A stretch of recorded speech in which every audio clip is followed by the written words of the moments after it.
You worry about the weather, you worry about how things will go, you hope that nobody will be badly injured because there is always a possibility, but you hope that everyone will enjoy the day.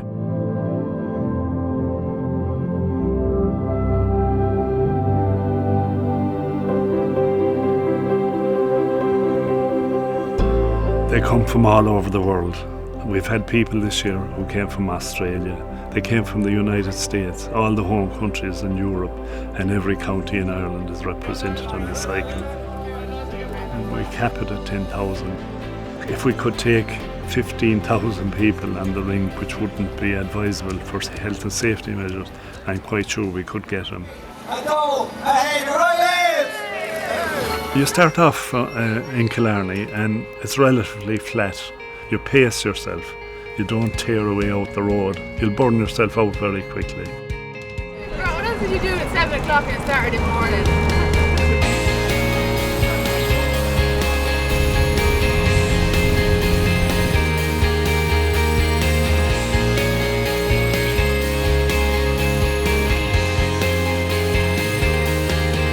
You could be maybe only gone a mile out the road and you get a puncture and my God, you say, oh gee, I'm falling behind already, but there's always someone there. Kept in too far and hit the curb with the back wheel and burst the back tyre. So now we're waiting for the recovery service to come along. Everybody gets a bracelet, I'm wearing one. Everybody gets a bike tag. There's a telephone number on that bike tag you can ring and you get through to the control room here in Killarney and say, I'm at such a place, I have a problem with my bike. And they'll get in touch with whoever's nearest. We're just modifying the tyres, upgrading them, more grip. When you leave Glenbeigh and you start to head towards Cahersiveen, look at the tunnel where the old train ran back down to Cahersiveen. Money has been set aside to develop that as a cycle track. Cycling marshals on the ring itself are very evident this year. Just keeping things in order, you know, keeping everybody inside their own side of the line, make sure everyone is safe. They're all pretty good, like, you know. I feel fantastic. Feel great. Looking forward to a cup of tea now in Cahersiveen. You get into Cahersiveen, I'd say the average cyclist has been in the saddle for about 2.5 to 3 hours. How's it going? This is a great old cycle, I'm telling you, and this woman's looking after me very well.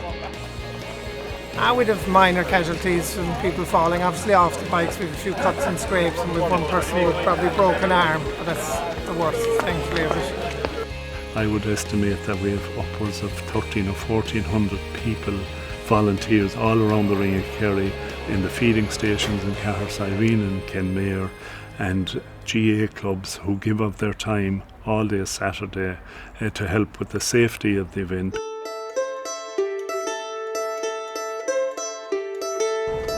I hate cycling! I think we're coming to the summit of Mount Everest. This is on the way to the top of Cumnakishta. Feel like Rocky, climbing those steps.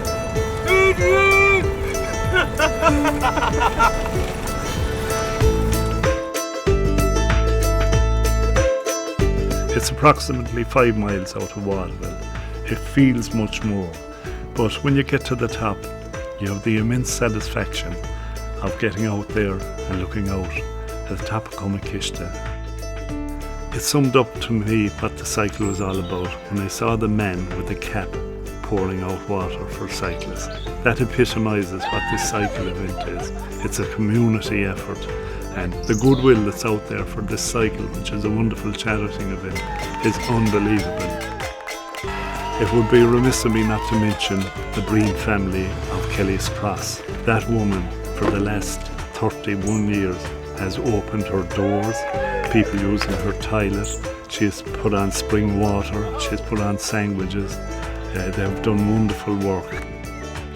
I couldn't imagine not doing it on the day now, because it's a long time, and I've grown old with some of the cyclists. The most deceptive part of the Ring of Kerry is the cycle from Kelly's Cross into Sneem. You have 5 miles of a climb. You're pushing and pushing, and you're so slow on the road. that you're wondering, will you ever get to Sneem at all? But having done so, there's teas and coffees, there's people eating chips, there's people eating things they shouldn't be eating at all, but I think they feel that having conquered that particular section of road, they're deserving of some reward for that. Oh yeah, this is about my third treat. I stopped along every little town to have a little treat, and it's lovely, beautiful. When you leave Sneem, you get a downhiller as you make your way in towards Kenmare. And the numbers that stopped off in Kenmare this year were significantly higher than last year. I have to mention we had a checkpoint there at Kenmare also to make sure that people that cycled it had their bike tag and their wristband, because we had in the past found that people had cycled that neither had a wristband or a bike tag, which meant they weren't registered for the cycle, they weren't given any money towards the charities, and that was very successful.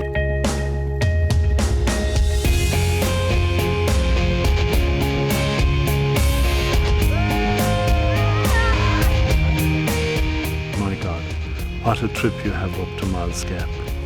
It's a heartbreak really, because you're getting tired. No matter what your level of fitness is, you're getting very tired. And people are in their lowest gear possible, making their way up. Fabulous! Top of the world. Again, a bit like Sneem, it's so narrow, but the cyclists all stop off. They're looking out at the wonderful scenery. You always tend to stop for about 20 minutes, and then you start meeting people you know and people you haven't seen in a while, and 20 minutes turns into half an hour, 40 minutes. You gotta get back on that bike though, or you'll seize up.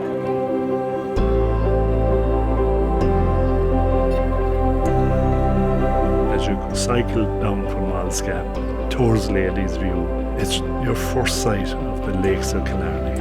It's awesome.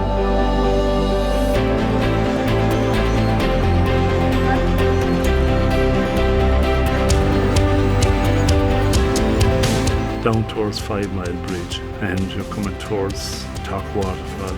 You're nearly there now. I had to do it, it was a kind of a day off to do it. I mocked the boys for doing this. They were giving out about cramps and sore. I'm sorry I ever opened my mouth.